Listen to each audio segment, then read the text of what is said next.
महाराष्ट्र में एकनाथ शिंदे और देवेंद्र फडणवीस की सरकार आने के बाद से एक एक करके कई बड़े कारोबारी प्रोजेक्ट महाराष्ट्र छोड़कर गुजरात चले गए। अब इसको लेकर सत्ता पक्ष और विपक्ष के बीच जंग छिड़ गई है।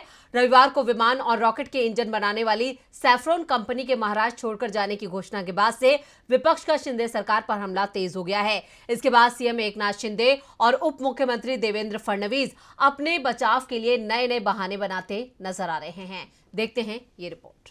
शिवसेना विधायक और उद्धव ठाकरे के बेटे आदित्य ठाकरे ने महाराष्ट्र के उप मुख्यमंत्री देवेंद्र फडणवीस से टाटा के उस अधिकारी का नाम बताने को कहा है जिसने कहा था कि राज्य में हालात एयरबस परियोजना के लिए ठीक नहीं है।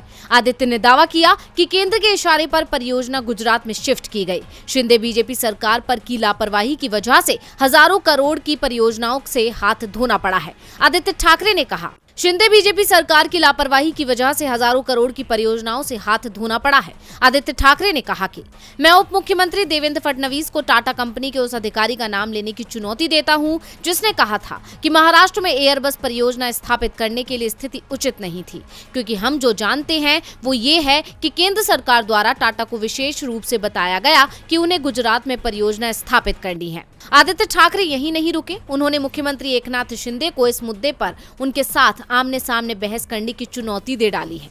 आदित्य ने एकनाथ शिंदे, देवेंद्र फडणवीस के नेतृत्व वाली सरकार पर भी हमला बोला और कहा कि शिंदे को महाराष्ट्र में निवेश के मुद्दे पर बात करनी चाहिए थी। आदित्य ठाकरे ने कहा कि हर पैसा महत्वपूर्ण है, इसलिए राज्य में आने वाले हर निवेश का स्वागत किया जाना चाहिए, लेकिन फिर हमने वेदांत, फॉक्सकॉन, चिकित्सा उपकरण park, bulk drug park, Airbus परियोजना और बहुत कुछ खो दिया।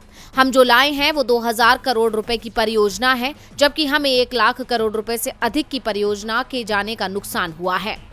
महाराष्ट्र को हुए बड़े नुकसान को लेकर शिंदे बीजेपी सरकार सवालों के घेरे में है, तो वहीं जल्द होने वाले बीएमसी चुनावों ने भी राज्य का सियासी पारा चढ़ा दिया है। फिलहाल तो आदित्य के आरोपों से बीजेपी और सीएम शिंदे खुद को बचाने की तरीके ढूंढ रहे हैं, लेकिन इसका सीधा फायदा उद्धव ठाकरे गुट को मिलता दिख रहा है। डीवी लाइव की रिपोर्ट।